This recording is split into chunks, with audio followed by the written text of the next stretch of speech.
رمضان خو د قرآن سره تعلق ته وایي او په خلکو باندې خوراک کولو ته وایي. رمضان وی دی که خو اصل کار هغه د قرآن سره تعلق دی او په خلکو باندې خوراک کول. د ټولو ناول د الله سبحانه وتعالی شکر ادا کوو، د هغه حمد او ثنا وایو چې بیا یو پیر دا مبارکه میاشت په موږ باندې راوسته او یو پیری بیا دا خوشحالي زموږ په نصیب کړه. الله سبحانه وتعالی دې موږ له په دې میاشت کې د الله د راضي کولو طاقت راکړي او الله دې موږ له د عباداتو طاقت راکړي. دا میاشت آخري میاشت وګڼئ په خپل ژوند کې، آخري رمضان. او که ستاسو دنیا ته لږ ډېر نقصان ورسي نو غم یې مه کوئ، هېڅ خبره نه. د مرګه پورې ته به دنیا پسې منډې وهئ. یو میاشت پکې داسې کړه چې هغه د الله د رضا دپاره خالص که او د عباداتو دپاره، د تلاوتونو دپاره او د منځونو دپاره، د سجدو دپاره. وختي مې مازدیګر یو کتاب کتو، په کې مخکې ته دا خبر راله، امام ابن رجب رحمه الله د امام زهري نه دا قول را نقل کړی دی. وی هغه دا وی چې رمضان خو د قرآن سره تعلق ته وایي او په خلکو باندې خوراک کولو ته وایي. رمضان وی دی که خو اصل کار هغه د قرآن سره تعلق دی او په خلکو باندې خوراک کول دی. په خلکو پیشمنی کوه، په خلکو روجماتی کوه، اجرونه ګټه، ورسره د قرآن سره تعلق ساته. نو دا میاشت دا د خوبونو یا صرف د خوراکونو یا د چکرو د دې نه ده، دا د عبادتونو میاشت. دا په عبادتونو کې تیرول غواړي، د قرآن سره دا میاشت تیرول غواړي. نو الله دې پکې موږ له د عباداتو توفیق راکړي. سورة آل عمران 102 نمبر آیت ته رسېدلي. اخرنی آیتونو کې الله سبحانه وتعالی د اهل کتابو تذکره وکړه، هغوی ته یې زورنه ورکړه. بیا یې مسلمانانو ته نصیحت وکړو چې تاسو به د اهل کتابو په لار باندې نه ځئ، د هغوی اطاعت به نه کوئ. هسې دا فایده د قرآن د یادولو، د زده کولو او د ترجمې او د تفسیر کیدای شي تاسو ته محسوسه شي، ګمان به د باندې ښه کوو چې ما اوس په دې تراوو کې کوم قرآن ووایي نو ته به څه نه څه پوه شوې چې دا خبره د څه روانه ده او څه مباره کې نه ده. چې سړی به پوهېږي چې یاره دلته الله دا وایي او بیا ښه جوور پوه شي، د هغه د منځه د خون بیا تپوس مه کوه. او ځکه خو هغه کس جاړي په منځه کې چې د الله په کلام باندې پوهېږي. د الله په کلام چې نه پوهېږي کیدای شي دی وجاړي، یعنی یو ایمانی کیفیت به جوړ شي و به جاړي، یا به د دې امام د جړا د لاسه وجاړي، یا به د دې خلکو د جړاګانو د جړا د لاسه وجاړي. خو ګوره دی نور پوه نه وي په دې باندې چې د امام ولې جاړي یا الله څه وایي او څه نه وایي، په دې نه وي پوه. دی خو یو کیفیت ایمانی داسې جوړ شي، یو موسم داسې روحاني او ایمانی جوړ شي چې دله پکې څه ورشي، جړا ورشي. نو ګوره دی پوه نه وي د الله په کلام باندې چې الله څه وایي. او دا نعمت کله زه محسوس کم او د الله شکر ادا کم چې یا الله ستا شکر دی چې په دې کلام دې پوه کړی یم، د دې د ویلو طاقت دې را کړی دی او دا دې زما په سینه کې اچولی دی، ځکه چې دا اوچت نعمت دی چې کله ته هغه چا ته وګورې چې غریب ناظره نشي ویلی او سپین ږیری دی، او کله چې ته هغه چا ته وګورې چې په اسلام کې 80 او یا 40 کاله تیر کړو خو دی د الله په خبرو باندې اوسه پورې نه دی پوه چې الله څه وایي. پاتې لا دا چې ده ته زباني یادي او دی دې صحیح قرآن ووایي، هغه ډېره ګرانه وي.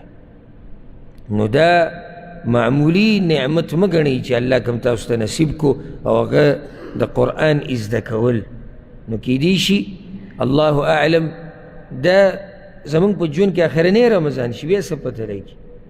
نو ښه فایده والی د دې رمضان نه په اعتبار د عبادت کولو فایده والی. دا مطلب نه دی چې خوبونو ته پکې کار ووایه، یا ډوډو ته یا سموسو ته او پیکوړو ته. بعض سره غم د سموسو او د پیکوړو، لکه د رحمتونو د برکتونو میاشت راغلې ده، استاد یې سوچ ته وګوره سموسې به څه کېږي او پیکوړې به څه کېږي او د کار به څه کېږي او دا به جي ماښام او که دا به جي د شپې دومره غم دی د عبادت سره وی چې رمضان کې به عبادت په څه طریقه کوو یاره د قرآن به سحر وایو که د شپې به وایو د دې تهجدو به څه ترتیبي د تراویحو به څه ترتیبي د دې دعاګانو به څه ترتیبي روژه ماتي له به څوک راولو که نه به راولو پیشمني له به څوک راولو که نه راولو چېرته د یو غریب به مرسته کوو که نه کوو دا سوچ د مسلمان په کار دی او دا سوچ چې څه به خورو پکې او کار به سحر کوو که ماښام او د شپې د خوب به څه ترتیبي او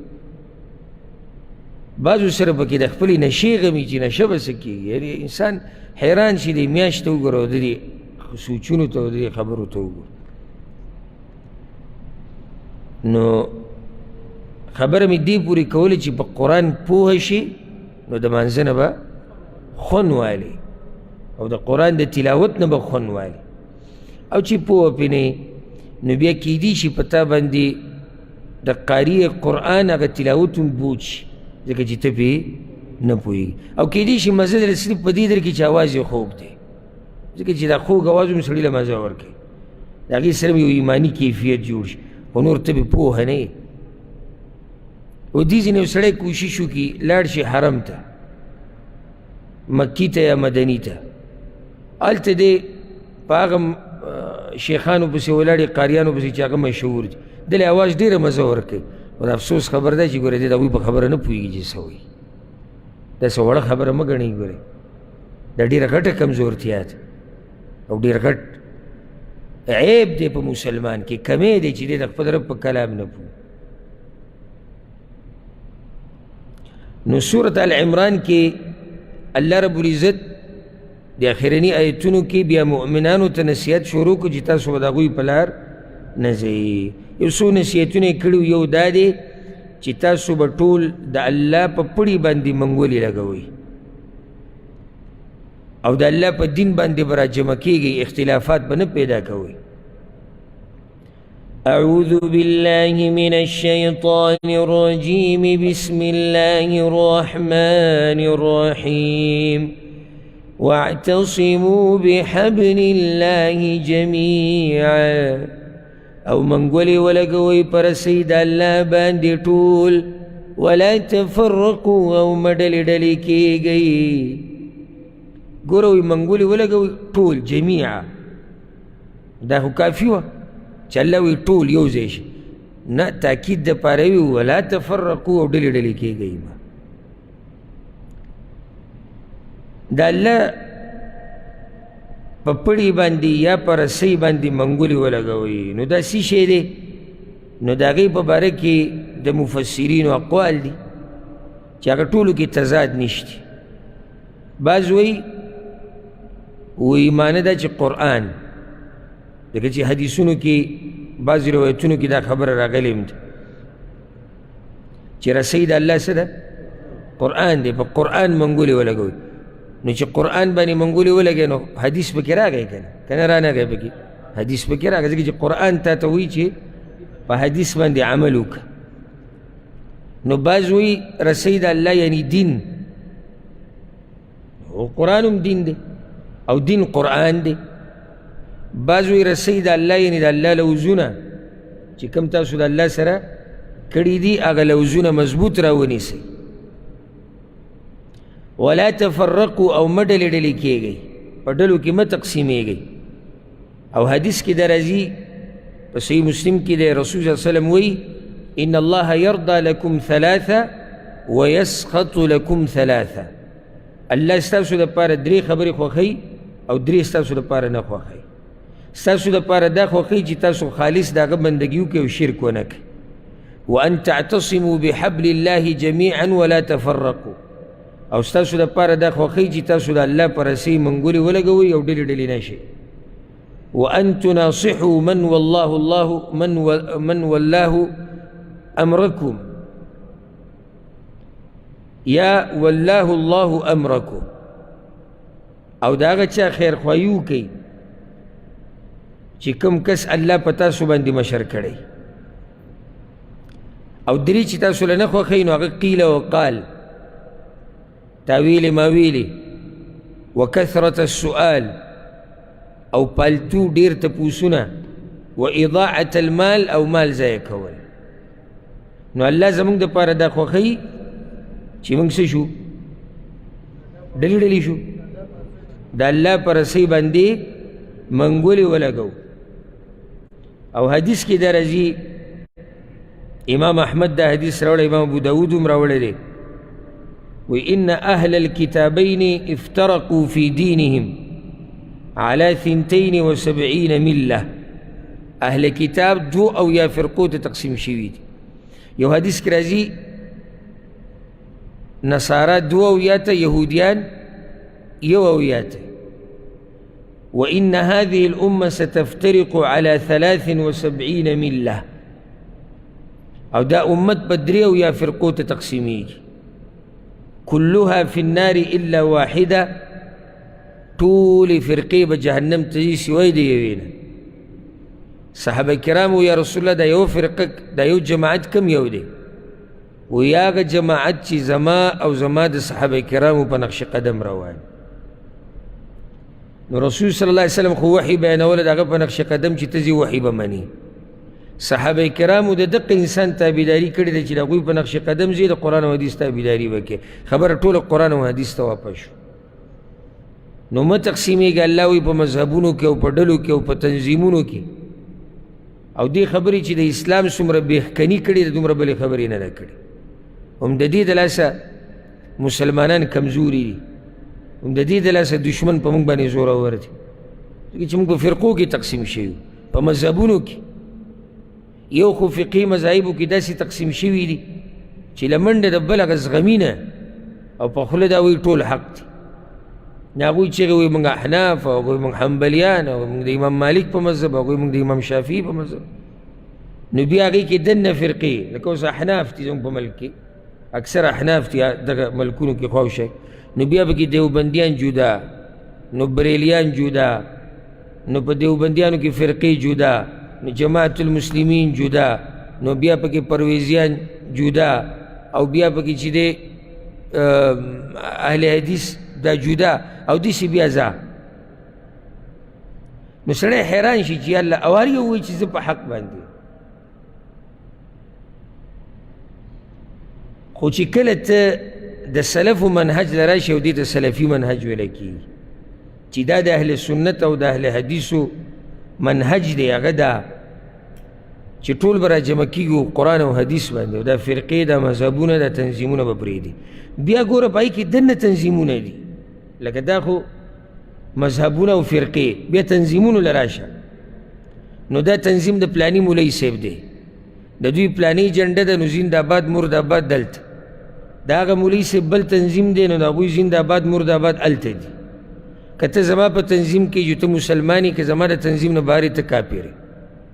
که ته زما د مولوي صاحب صفت کې ته حق پرست یې، که زما خلاف کې ته باطل پرست یې، اگر که ته حق پرست. دا نقصان دی د ډلو او د تنظیمونو او د مذهبونو.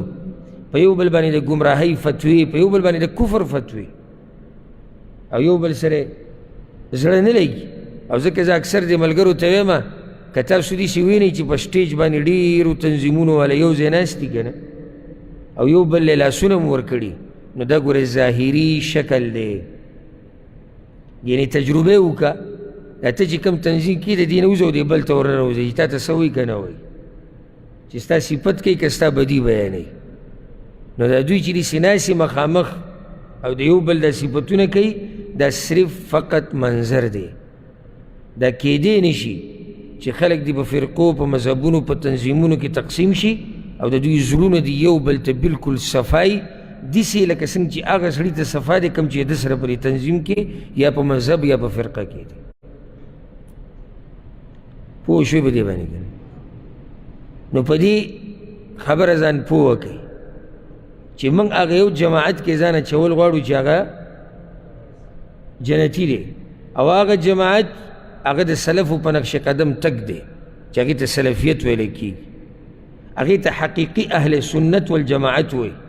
لکه چې په دې نوم باندې زموږ په ملکونو کې ډاکې اچولي ډېرو خلکو، او هغې ته حقیقي اهل سنت وایي، او هغې ته اهل الحدیث وایي، هغې ته اهل الاثر وایي. د دوی طریقه هغه قرآن او حدیث ته د صحابه کرامو په نقش قدم تک. نه دوی د یو تنظیم دپاره قربانیانې داسې ورکوي چې ځان د هغوی دپاره ختم کړي، نه دوی د زنده‌باد مرده‌باد قصې کوي، او نه دوی د دې د لاسه یو سړی دشمن ګڼي چې هغه تنظیم کې نه دی. نه، هر هغه سړی چې مسلمان دی د قرآن او حدیث تابعداري کوي زمونږ ورور دی، زمونږ ملګری دی، او هر هغه سړی چې د قرآن او حدیث خلاف ورزي کوي په دې سره زمونږ ورانه دی. اگر که هغه ځان ته هر څه ووایي خو زمونږ سره ورانه ده. بعض وی اختلاف چې دی هغه څه دی؟ رحمت دی. نو بیا به د دې آیت څه وضاحت کوي؟ دلته خو الله وایي فرقو کې مه تقسیمېږي، او دی څه وایي؟ اختلاف رحمت. نو بیا خو معنی دا چې الله موږ د داسې کار نه منع کوي والعیاذ بالله چې هغه څه دی؟ هغه رحمت. نو ځکه دغه منګړت روایت دی چې اختلاف امتی رحمه، زما امت کې اختلاف چې دی هغه رحمت دی. ها، بعضو فروعي مسایلو کې لازم اختلاف واقع کیږي، اجتهادي مسایلو کې، ځکه چې د ټولو علماو ذهنونه هغه یو شان نه دي، د ټولو علم یو شان نه دی، د ټولو اجتهاد یو شان نه دی. خو هغه اختلاف به داسې نه وي چې د هغې په بنیاد د یو بل سره دشمني وکړو، یا یو بل ته به کافر وایو، یا یو بل ته ګمراه ووایو.